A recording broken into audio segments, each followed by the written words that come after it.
Hey folks, welcome back to yet another episode of drawing and chatting and let's just chill and talk about stuff. Although this isn't going to be a completely ramble series, I actually do want to talk about some pretty important stuff.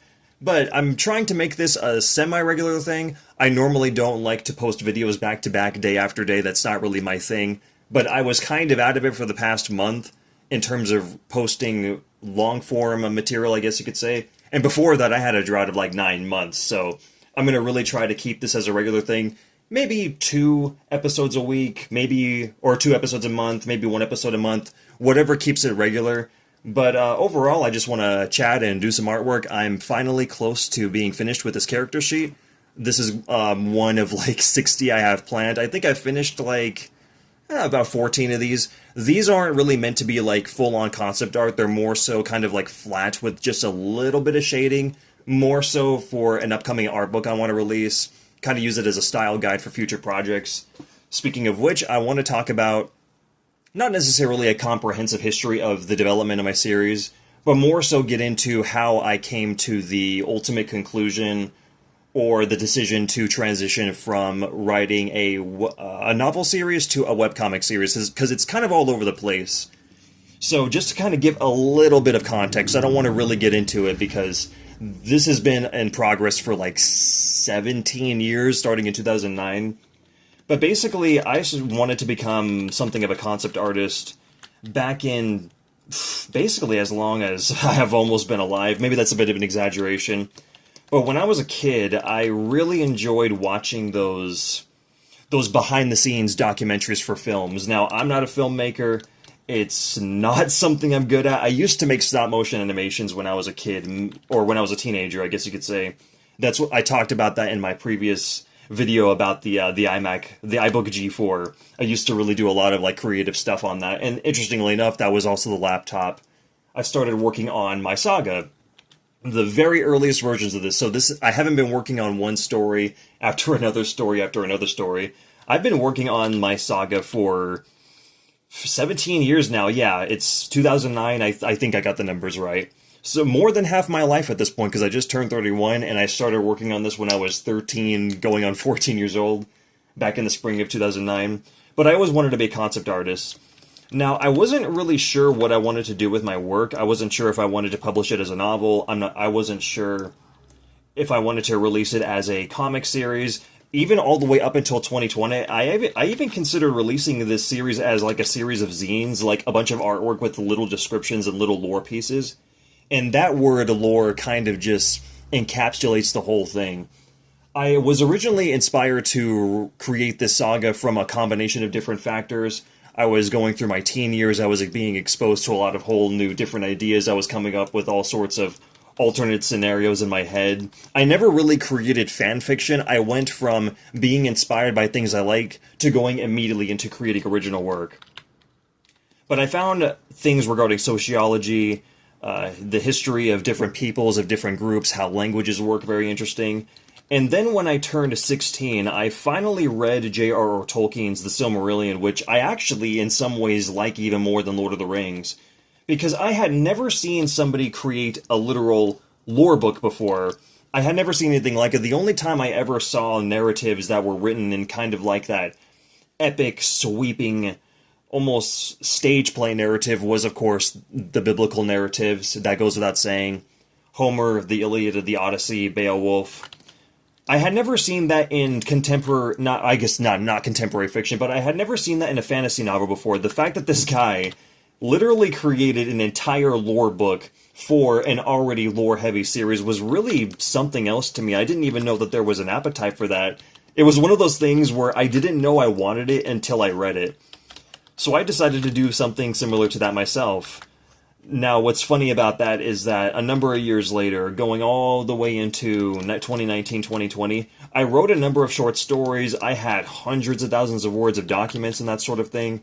But I didn't really have a means, or I guess you could say a mindset to thread it all together. I did write a 100,000 word manuscript all the way back between 2012 to 2014, but it was very much in that typical, almost YA fantasy style, and I hated it. There's a reason why I never published it. It was just bad. So I decided to give that a bit of a break. But then going into 2020, and this is both related and unrelated, I saw a friend of mine releasing their webcomics on Patreon, and I saw a number of other of my fellow artist friends and associates posting on Webtoon, and I'm like, you know what? I have the means. I'm really become accustomed to digital art at this point. I had been doing digital art for about 3 years, going into late 2020, 2021. I'm actually going to give this a try this time. I'm going to go for it. And I enjoyed the process of making comics, but it was the Webtoon format that it really just wasn't working out for me. I didn't like how restrictive they were. Excuse me, bump my camera. I didn't like how restrictive it was. I didn't like how limited the technology was. I didn't like how you had to reduce it down to 720p and it needed to be in a certain format. It needed to be in a certain aspect ratio. I just didn't like that. It wasn't for me. And I didn't like the scrolling feature, so I created 2 webcomic chapters, so to speak, or 2 volumes. They were about, I don't know, about this thick. I eventually got them printed. I eventually got them printed as a whole duology, and it was like about this thick, so it was about 200 pages. So I managed to successfully create a webcomic, but I just didn't like the whole scrolling thing. I wanted to create a traditional graphic novel, but I just didn't have the technological means at the time. I was working with a very limited amount of resources, and what's funny is that I had the same computer that I'm drawing on now, but I built a PC in 2021, right? And it wasn't meant for artwork. It was meant for gaming. And I didn't have a traditional graphics tablet like this. I had a Surface Pro at the time. I first had a Surface Pro 2, which is what I started doing digital art on. And then I got my hands on a Surface Pro 5. Now, what's interesting about that is that the Surface Pro 5, it was running 8 gigabytes of RAM. It was running a mobile version of Intel. And I was drawing 4K, 8K, 10K images, 600 DPI on this little tablet with no fan intake whatsoever. I'm honestly surprised I didn't cause that thing to melt. I'm surprised that thing still works. And it still works fine, actually. But it just wasn't conducive for creating comics and working on these really big projects. Because I like to give my artwork a very highly detailed, almost cinematic flair. And I was kind of apprehensive about getting a normal tablet like this. Like, this is an XP pen. I'm sure you're familiar with Wacom and Huion, or however you pronounce it. I wasn't really a fan of using those kinds of tablets because I didn't like how you could, like, touch it. I got so used to using a Surface, and for me, it was like, if I can't actually touch the screen, I don't want to use it. I eventually got over that fear, though, and now using a more traditional graphics tablet is the main way I do things now, and I actually prefer it. I prefer how smooth it is. I prefer the screen real estate, and I still use my Surface, but I kind of have it just as, I have it mainly just as, like, a side device. Like, when I'm out and about, I can make edits and do a little bit of sketching here and there, but this is my main mode. But at the time, between 2020 and 2025, up until 2025, summer 2025, I did everything on my Surface tablet, and it just wasn't working out, man. So I decided to pull back, but I still wanted to tell my story in some way, shape, or form, so I decided, instead of creating a graphic novel series, why don't I transition this into a lore book, kind of like the Silmarillion, but with a bunch of illustrations. And my first novel, The Era of Antiquity, ended up having 40 illustrations, and my planned second novel is going to, I'm thinking about 25 to 30 illustrations, because volume 1 clocked in at 140,000 words, thereabouts, and volume 2 is about 110,000 words. It'll depend on the final edit, because I'm still fixing it up. But yeah, and you want to know something? I really enjoyed it. I didn't consider myself to be much of a writer. I've always been more of a visual storytelling type of person. But I enjoyed writing in that mythical, epic style. And when you read my novel, and I want to disclaim this for anybody who sees this, or to any of my followers who may have considered reading my book, but they're not too sure, Volume 1 and Volume 2 are supposed to be very, very heavily lore-based. They are the textbook definition of lore dumps, and that was by design. It was never meant to be a traditional, I guess you could say, more of a book talk novel, or just a typical bookish, modern-day, contemporary novel. And originally, I had planned to write 4 novels. I was going to do Volume 1 and Volume 2, which was going to kind of be like the ancient history of my saga. And then Volume 3 and 4 were going to go into the modern era, or the future, basically 4,000 years into the future. Of course, it's still a fantasy story, so there's still like all sorts of weird technological stuff going on. But it's based off of the real world. Like, if you look at the map of Sahesh, it's literally just Earth, just geographically different. It's basically the best way I could describe Teal Saga is a fantastical alternate history with heavy mythological elements. So I really enjoyed writing Volume 1 and Volume 2. I wrote it in kind of like almost like a pulpy, serialized format. I released one new chapter every single week on my Patreon, and then I kind of threaded it all together during the editing process, and that's what I'm doing with Volume 2 as well. But once I got into writing Volume 3, I couldn't write my characters speaking in that very Cécile DeMille epic, sweeping, stage play, Homeric, biblical style. It just wasn't going to work. The city is built of brick, Pharaoh. The strong make many, the starving make few. The dead make none. Obviously, because, you know, you have a bunch of characters running around with modern age equipment, and you've got robots and machines and that sort of thing. I'm kind of spoiling the story, but not really. You'll see when I eventually get to it with the graphic novel. So I thought to myself, you know what? I don't like writing in a contemporary style. I can do it, I just don't like it. And in my personal opinion, one of the most jarring things about, or one of the most, how do I say this? One of the most devastating things about being an artist, in any variety, whether you're a literary artist, or you're a visual artist, you're a musical artist, is that it doesn't matter how good you are at something. I'm not saying I'm good at anything, but if you're used to something, or if you've grown accustomed to a certain trade, there is nothing worse than creating stuff you just don't like. And in my case, it was a style of writing. I could write a contemporary novel, but I simply just didn't want to. It wasn't in my heart. So usually when you're an artist and you don't want to do something, you have a few options, or at least it seems like you have a few options. You can either A, keep pushing and burn yourself out. B, you can give up. And neither of those options were best for me. I wasn't going to give up on a saga that I had been working on 17 years, but I also wasn't going to risk burning myself out because, truth be told, I have not had art block in any serious art block in maybe a decade at this point. I don't think there's ever been a time in my life where I haven't gone at least a month without drawing. I have been drawing continuously for years, decades. For me, art block isn't I can't draw. I drew, but I can't post it, or I sketched and doodled, but I can't do anything. I can't get through the mode. How do I say this? For me, art block is when you simply can't draw at all. And to me, maybe that's more of an extreme definition, but to me, that's what art block is. Art block is when you simply can't draw at all, you can't write at all, you can't even think about it. It's crippling, and I have not experienced that ever. But to me, the closest equivalent would be simply not being able to move forward, and I came this close to burning out with writing Volume 3, but I said, you know what? No, I'm not going to do that. I'm not going to allow myself to burn out. I'm still going to work on this narrative. I'm just going to switch formats.